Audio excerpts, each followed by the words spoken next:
Alright, good day mga kamots. Welcome back to our YouTube channel. So for today's video mga kamots, samahan nyo ako dahil mag-install tayo nito kay Bree, kay Yamaha Mio Sporty natin. So magpapalit tayo ng headlight mga kamots. Headlight lens tawag dito. So turo ko sa inyo kung paano yung pagpapalit ng headlight. Step by step procedure. Huwag na natin patagalin pa yan. Simulan na natin.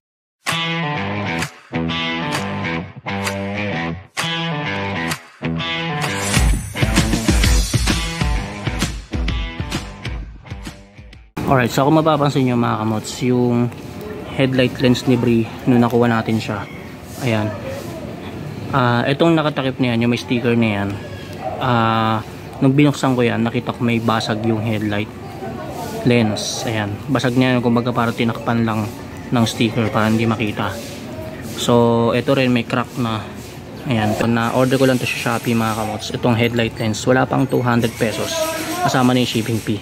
So yan yung perks ng mga naka Mio Sporty.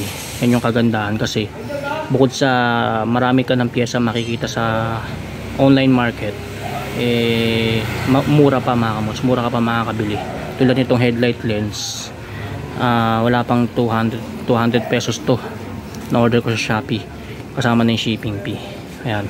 So para makakabit natin to mga kamots, kailangan itanggalin natin tong ano niya, yung headlight cowling niya.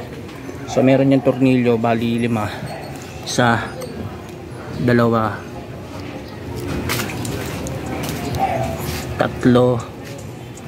4, tapos isa rito,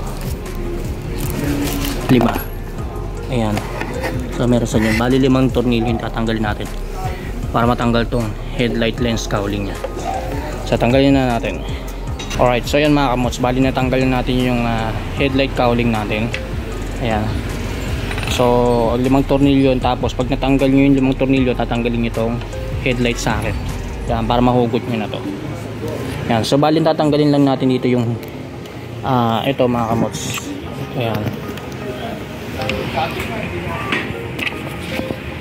So ito yung tatanggalin natin, yung 2 clip na yan. Ayan. Tapos yung isa dito para matanggal natin yung buong headlight assembly. Ayan. So tanggalin ko lang mga kamots. Ayan. So bali natanggal na natin yung 2 clip mga kamots. So meron pa palang tornilyo dito sa ilalim. So tanggalin natin. Ayan. So bali natanggal na natin yung buong headlight assembly dun sa cowling. Ayan. So bali ang gagawin na lang natin mga kamots, tatanggalin natin yung likod na to, yung kulay itim. Ayan, para mapalitan na natin siya ng headlight lens. Alright, so yan mga kamots, bali natanggal na natin yung pinaka lens. Ayan, basag-basag na nga. So sa pagtatanggal ng lens mga kamots, medyo tricky nga lang kasi meron pala siyang dikit sa loob. Ayan, kung mapapansin nyo, naiwan pa nga sa loob yung mga residue. Epoxy yata ginamit dyan. Ayan, kaya nahirapan ako tanggalin. Ayan, so bali natanggal na natin yung headlight lens, then palitan na natin ng bago. A few inches later. Alright, so yan mga kamots, bali nakabit na natin yung bago nating headlight lens. So hindi ko na siya nilagyan ng epoxy kasi mga kamots, yung residue ng dating tinanggal natin na headlight lens, yung residue ng epoxy, yun na lang yung ginamit ko ulit.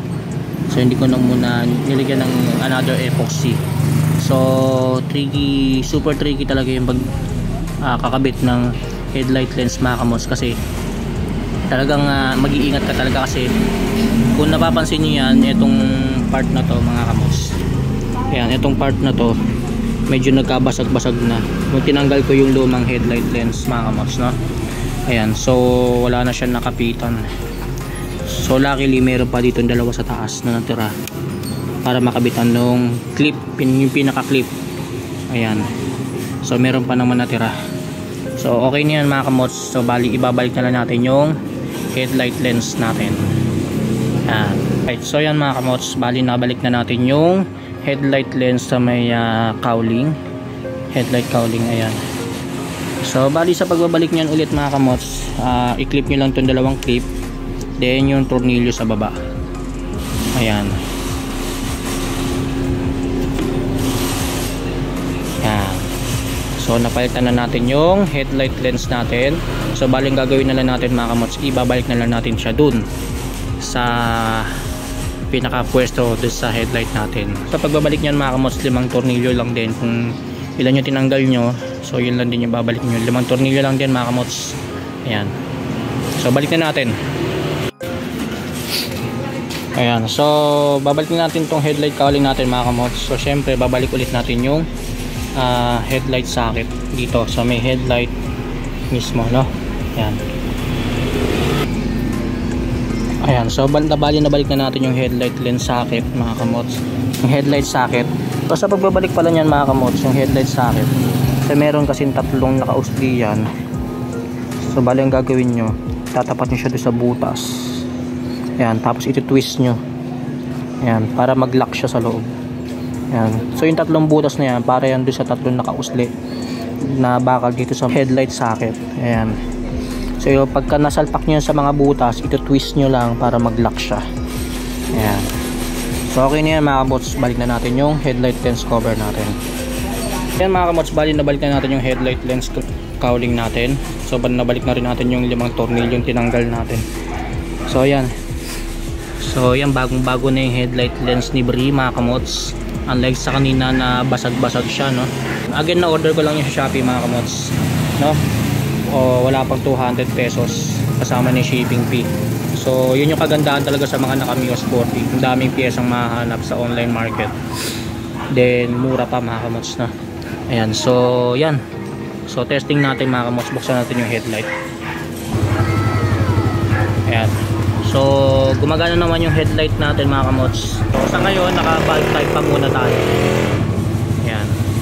So dito ko na lang tatapusin ang aking vlog mga kamots. Sana may natutunan kayo, lalo na sa mga naka Yamaha Mio Sporty, kung paano magpalit ng headlight lens. So kadalasan kasi ito yung nababasag talaga mga kamots sa Mio Sporty, yung headlight lens nya. So I hope nabigyan ko kayo ng idea kung magkano tong item na to mga kamots, and then kung saan siya ma-order. So yung link share ko na lang sa video na to para direkta na kayo doon. Yan. So hanggang dito na lang mga kamots. Muli maraming salamat sa inyo. Stay safe, ride safe always. Peace out.